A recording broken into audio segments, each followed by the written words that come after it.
ঝাড়গ্রাম ট্যুরের প্রথম দিন আমরা সকাল 7:40 বর্ধমান থেকে গাড়ি করে বাই রোড ঝাড়গ্রামের জন্য উদ্দেশ্যে রওনা হলাম।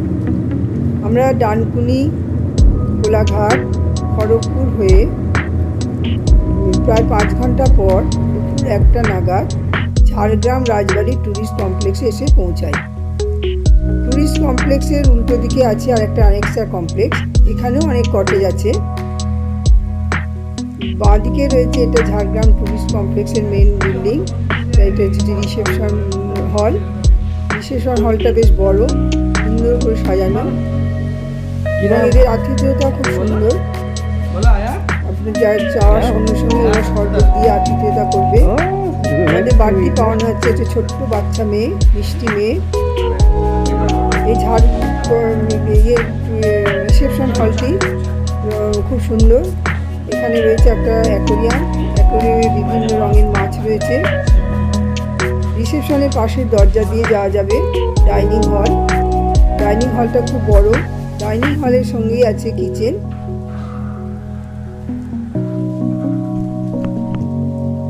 এই হচ্ছে ট্যুরিস্ট কমপ্লেক্সে প্রচুর রাজহাঁস আছে। রাজহাঁসগুলো তাদের নিজেদের ইচ্ছা মতো যেখানে সেখানে ঘুরে বেড়ায়, প্যাক করতে থাকে। আমার তো ভীষণ ভালো লাগছিল। এগুলো কমপ্লেক্সের বিভিন্ন কটেজ। এই কটেজগুলোর এক একটা কটেজের এক একটা নাম আছে। কমপ্লেক্সটা এত সুন্দর সাজানো, চারিদিকে সুন্দর গাছ, মাঝে একটা পুকুর আছে। পুকুরের চারিদিকে আছে গাছে ভর্তি। এখানে একটা লন টেনিস গ্রাউন্ড আছে।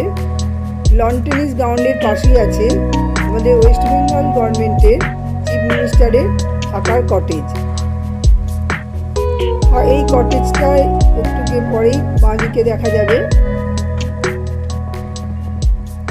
কটেজটা অন্য সময় বন্ধ থাকে, একমাত্র যখন চিফ মিনিস্টার আসে তখনই কটেজটা খোলা হয়। কটেজটা বেশ বড়। এই কটেজটা পেরিয়ে আমরা যে কটেজে উঠেছিলাম সেইটা দেখা যাবে। চারিদিকে রয়েছে সুন্দর গাছ দিয়ে সাজানো।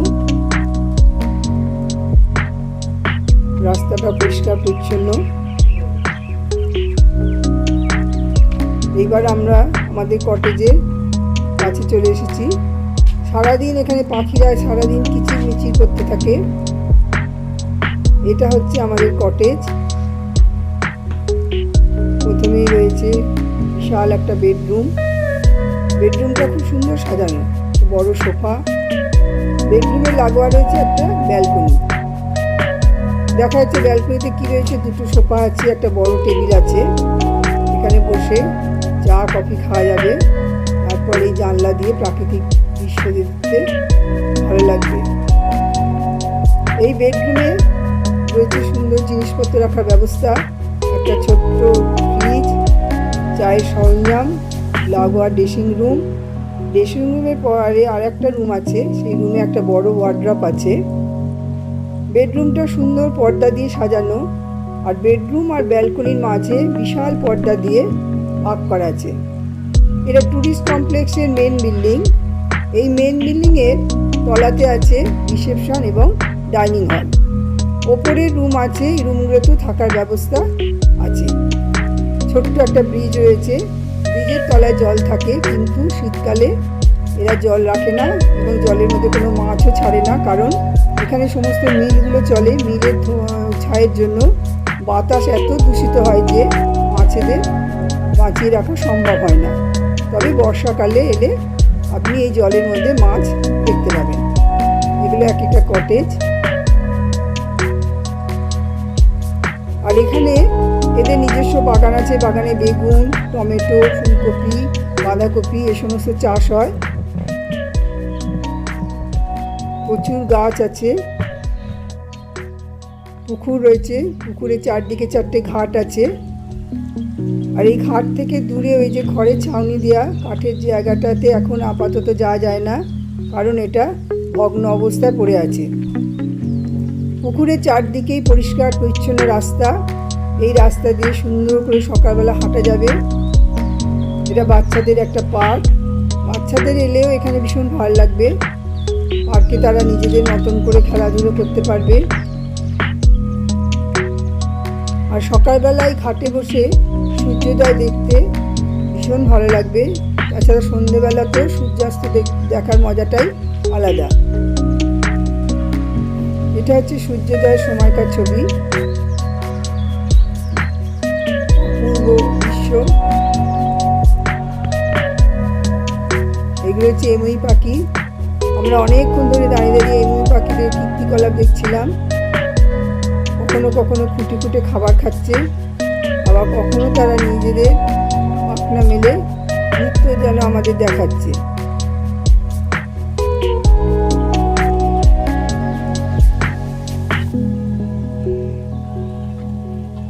এই কমপ্লেক্সের পরিবেশ অত্যন্ত সুন্দর, মনোরম। এটা আবার আমাদের কটেজটায় আমরা চলে এসেছি।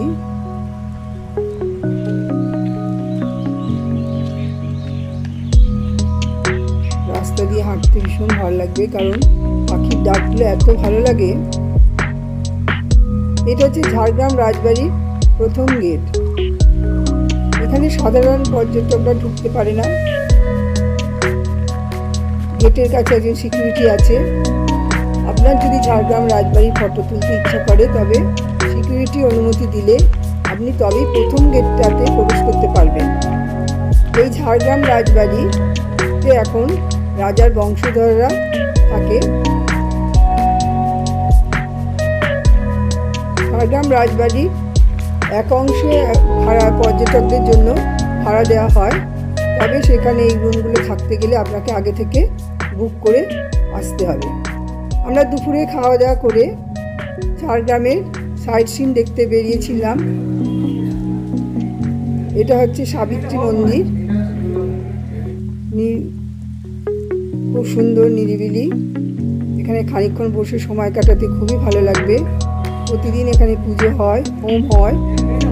সাবিত্রী মন্দিরের পাশেই আছে ঝাড়গ্রাম রাজবাড়ির দুর্গা মন্দির। তবে এই দুর্গা মন্দিরে কিন্তু কোনো মূর্তি নাই, আছে পটচিত্র। তবে পট্টের ওপর যে দুর্গার ছবি আঁকা রয়েছে অত্যন্ত সুন্দর।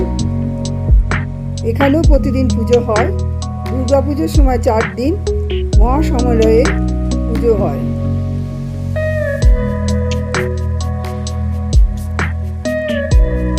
ঝাড়গ্রাম রাজবাড়ির দুর্গা মন্দির দেখে আমরা গেলাম ট্রাইবাল মিউজিয়ামে।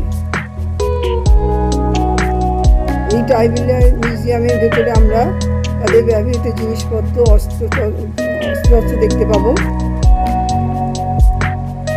এই যে ট্রাইবালদের মডেল, তারা কী ধরনের পোশাক পরতো পুরুষ এবং নারীরা, সেটা বোঝা যাচ্ছে এই মডেলগুলো দেখলে। এগুলো ধামসা।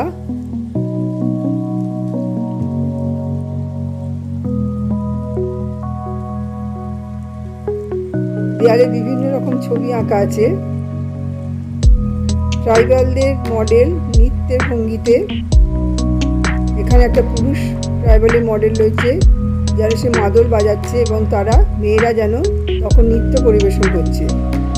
এই ট্রাইবাল মিউজিয়ামে যখন ঢুকবেন তখন তাদের অলচিকি ভাষায় সুন্দর গান রেকর্ডে বাজছে। গানের সুরটা অত্যন্ত সুন্দর এবং মনোরম। ব্যবহৃত প্রতিদিনের ব্যবহৃত জিনিসপত্র রয়েছে, এগুলো তার অস্ত্রশস্ত্র কীরকম ব্যবহার করত।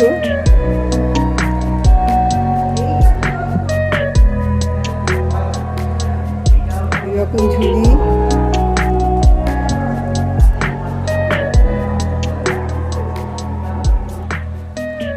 ট্রাইবাল মিউজিয়ামের পাশে কটেজ আছে। আপনি ইচ্ছা করলে এখানে কটেজ বুক করেও থাকতে পারেন।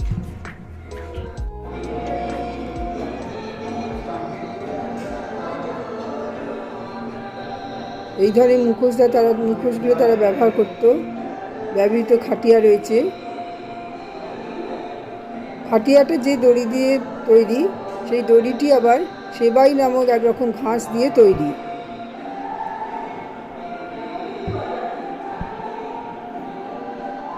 এটা তাদের ব্যবহৃত গরুর গাড়ি।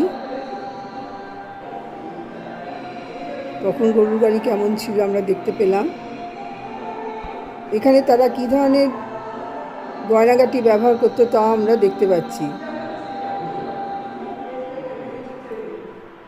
মুখোশগুলো খুবই ভালো লাগছে দেখতে।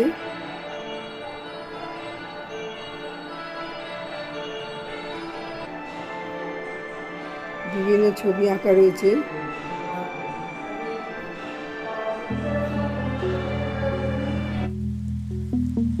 রায়গড় মিউজিয়ামের পর আমরা এলাম চিল্কিগড়ের কনক দুর্গা মন্দির দেখতে। এই কনক দুর্গা মন্দির 1749 খ্রিস্টাব্দে সামন্ত রাজা প্রতিষ্ঠা করেন। মন্দিরটা এখন একেবারেই ভেঙে গেছে। আগে মন্দিরে সোনার মূর্তি ছিল, কিন্তু সেই মূর্তিটা চুরি যাওয়ার পর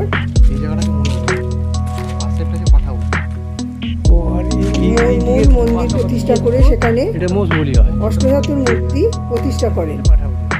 এই মন্দিরটি প্রতিষ্ঠা করেন গোপীনাথ সিং, রাজা গোপীনাথ সিং ভট্টগড়। এটি হচ্ছে মূল মন্দির। এটা বাজ পড়ে পুরো দুভাগে ভাগ হয়ে যায়।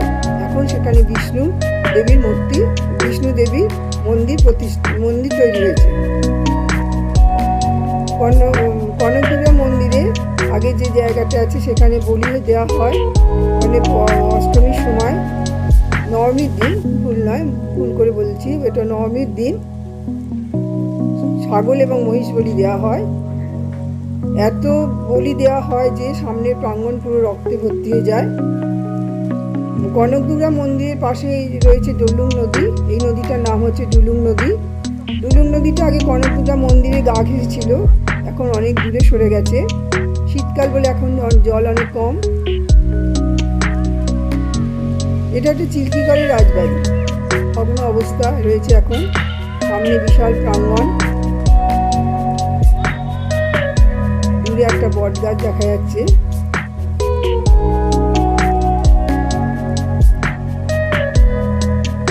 চিল্কিগড়ের রাজবাড়ির যে অংশটা আমরা দেখছি, অংশটা রাজার আমলে অতিথিশালা হিসাবে ব্যবহৃত হতো।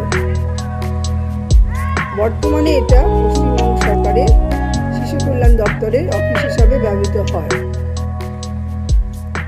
চিল্কিগড়ের রাজা এখানে 1693 থেকে 1765 সাল পর্যন্ত রাজত্ব করেন। বর্তমানে এই রাজবাড়িতে রাজার একমাত্র জামাইয়ের বংশধরেরা থাকে। এটা হচ্ছে পশ্চিমবঙ্গ সরকারের যে শিশু কল্যাণ দপ্তর রয়েছে তার প্রবেশ পথ। আর এটা হচ্ছে রাজবাড়ির মূল গেট। সাধারণ লোক এখানে প্রবেশ করতে পারে না।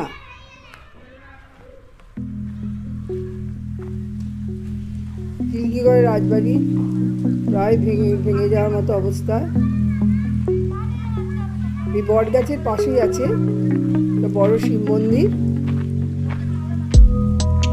প্রাঙ্গণটা ভীষণ বড় এবং এখানকার ছেলেরা এখানে খেলাধুলো করে।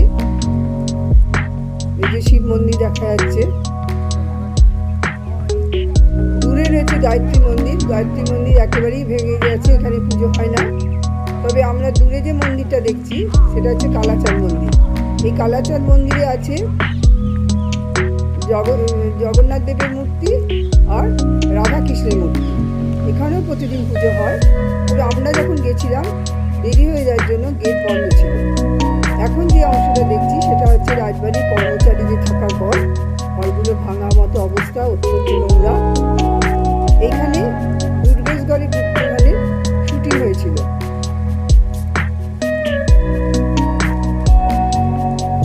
এরপরে ভিডিওতে আমরা দেখাবো আমাদের ঝাড়গ্রাম ট্যুরের দ্বিতীয় দিন।